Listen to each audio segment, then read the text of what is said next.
Hi, my name's Pete Moorbacher, and I'm going to talk a little bit about cloud painting for you. This is a painting that I'm in the middle of working on right now. It's a work in progress that's a few hours in already. I've done all of the values for it. I've added a color palette, and I'm starting to get into the point where I'm working on details. I'm starting with the clouds when it comes to the details because this is the element that's furthest back in the painting. Working back to front is a really old technique that helps keep the work efficient and prevents you from having to go back and forth over too many areas. It's something that I like to do whenever I'm feeling confident that I've solved a lot of the elements within the painting and I just need to detail it and get it done. When I do it this way, it gives me a very clear list on what I need to accomplish and how far I've gotten in finishing the piece as a whole. So what you're seeing right now is me going in and making a lot of really tiny marks with a round brush. This is the majority of my detailing process for not just clouds, but for most of my painting. The round brush is set so that when I push harder, the brush stroke is larger, and when I push less hard, the stroke ends up being smaller. There's not any kind of opacity adjustment on this.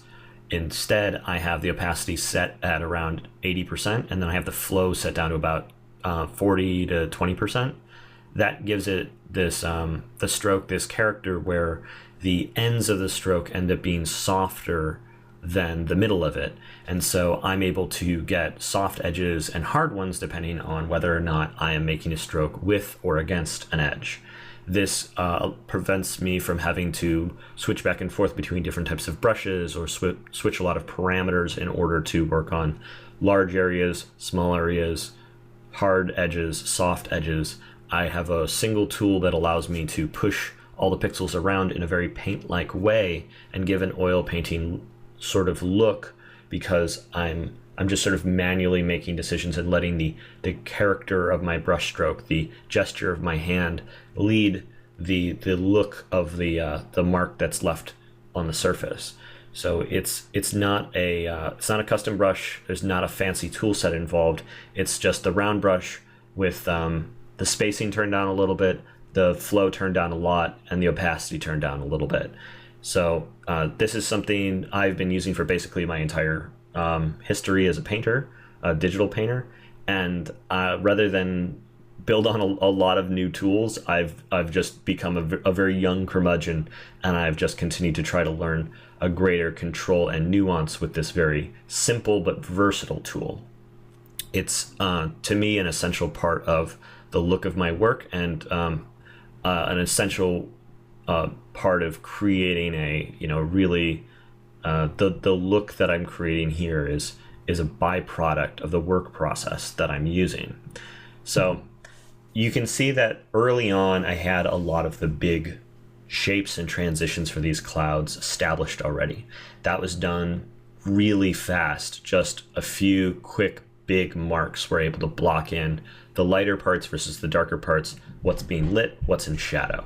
And now all I need to do, because a lot of those choices have already been made, is go through and soften down the edges that I want to show a soft transition, and I need to harden up and refine the edges where I'm showing a hard transition.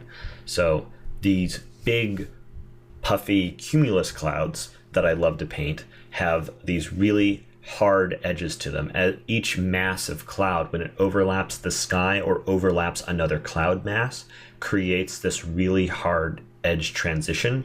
But then as it softly turns, you end up with this really smooth, soft gradient as it turns through space. And balancing having the hard edges versus the soft ones where you have this really hard transition to the top of these bubbles, and then they sort of slowly fade down into a darker, cooler color, you end up getting this look of these really volumetric, really solid, really bulbous clouds. And it's an easy shape language to learn, but if you're not familiar with it, I really highly recommend that you have some reference. At this point in the painting, I don't have any reference. I'm just working off of my existing shape vocabulary from all the other cloud paintings that I've done. The best way I think to use reference with something that's so non-specific, like clouds or rocks or trees, is to find a lot of paintings or photographs that depict the clouds or trees or rocks, however you would want them in your painting. Browse through them, listen to some music, just let it soak in, and then push them off to the side, either to have them nearby or put away nearby, so that you can just let all of that information that's soaked into your eyeballs and soaked into your subconscious just sort of bleed back out organically as you let your hand move over the surface.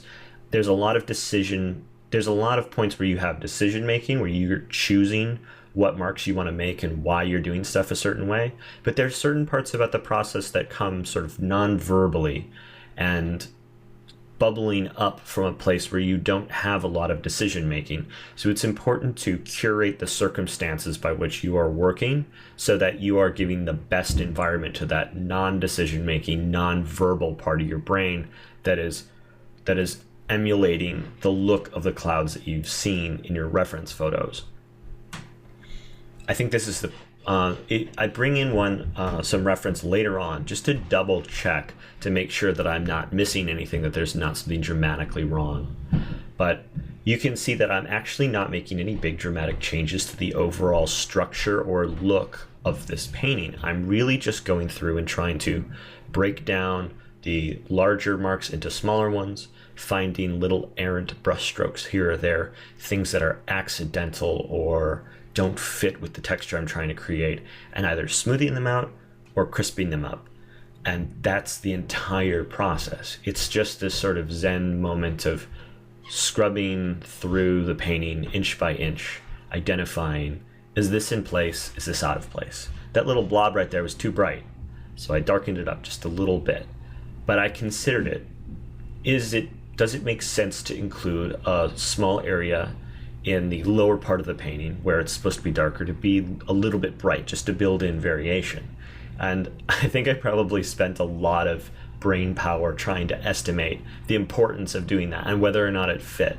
Because while I'm trying to create this transition from top to bottom, where it goes from lighter to darker, higher contrast to lower contrast, warmer to cooler, and then higher detail to lower detail, I also want to make exceptions. Like that little chunky bit of cloud edge that I made there is an exception to the fact that everything is getting less detailed the further down it goes. But I want to pick a couple of areas of high detail inside that low detail area, little bright areas inside the darker areas, because that variation on the themes, the visual themes, are ultimately going to add a lot of interest for the painting overall. It's going to make it feel more realistic, but it also is it's more interesting than seeing just a simple transition. So as I'm working my way down here, I'm able to go a lot faster because I'm no longer trying to create lots of little tiny tight edges for the bumps in the clouds.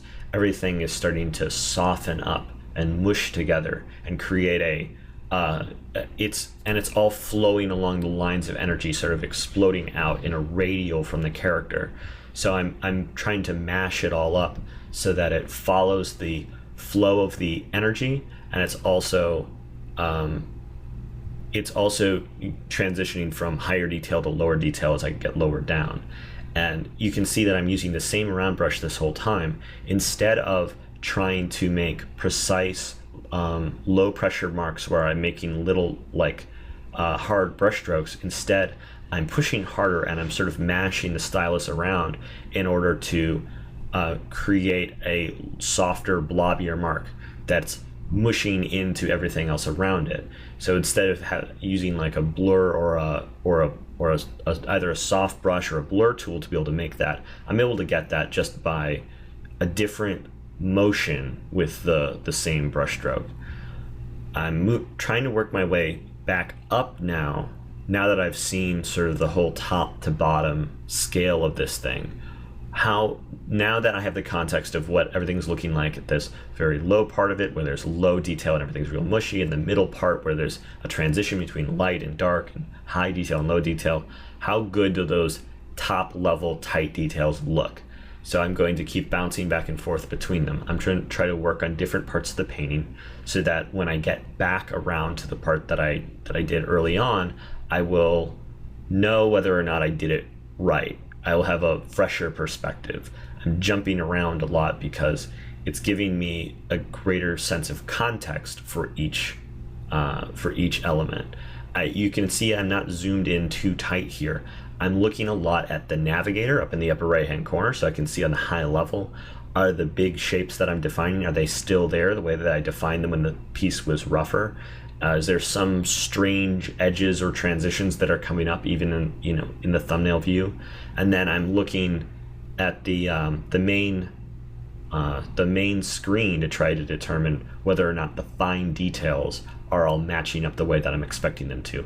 And I've got a big monitor so I can see, are these fine details here feeling like they're in context with the lower detail areas that surround it? It's not important whether or not any one area is very detailed, because detail only exists within the context of the whole scene. I'm trying to pick out these few small areas where I'm making hard marks here because they are contrasting with the fact that they're overlaid against this very soft gradient behind them. I want to preserve both the gradient as well as I want to create these tight details that exist inside of it.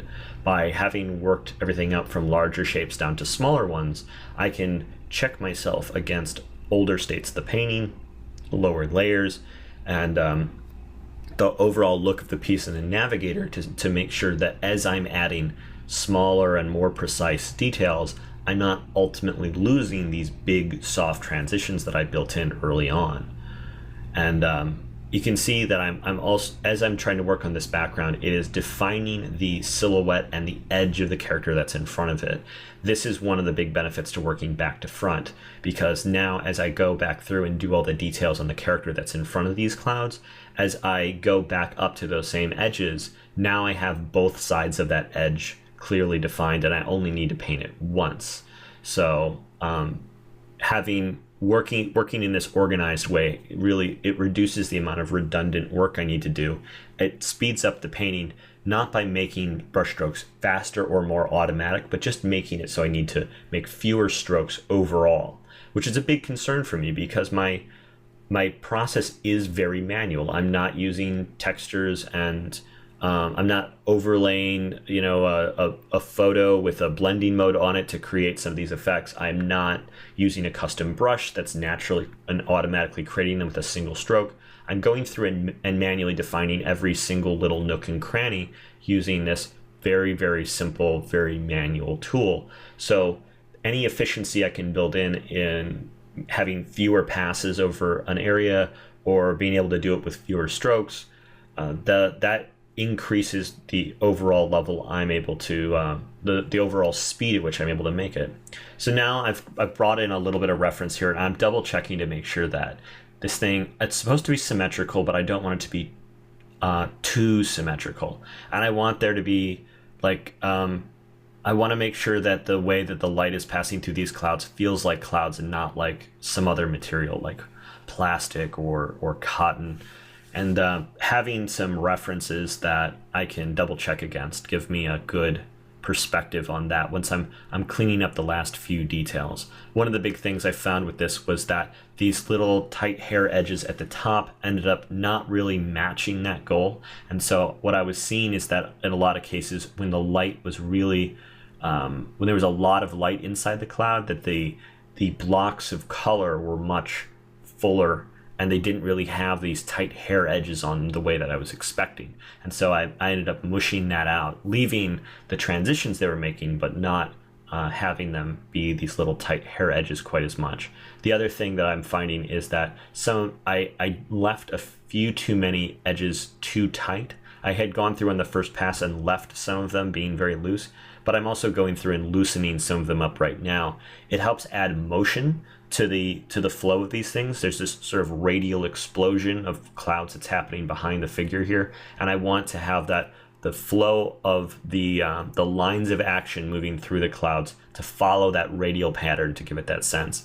And it's not just about the edges that are defined, but showing where does the motion of it cause those edges to blur. And so you can see in that big cloud chunk that's jutting out to the left, and the direction of the soft clouds underneath it, that they're all sort of spreading out and getting almost like they're in have a motion blur on them as they're moving faster out to the left, and then maybe a little less so on the right. But the whole pattern of the clouds behind the figure is not just a series of round balls, but it's all like it's an explosion, it's an expansion, and the direction of all of the little shapes inside of it are all conforming to this direction of this big rolling, exploding look. Even though it's this very peaceful cloud, I find that when you look at clouds and trees from the direction of their motion, they're these sort of these explosions caught still in midair. It's an effect that I find is easier to create than you think when you just focus on thinking about that motion as you're painting it. So much of what I'm doing here is really about trying to find the right thought, the right mental image, not necessarily the right motion with my hand, because the motion of the hand ends up following the thought that I'm having. So thanks so much for checking in.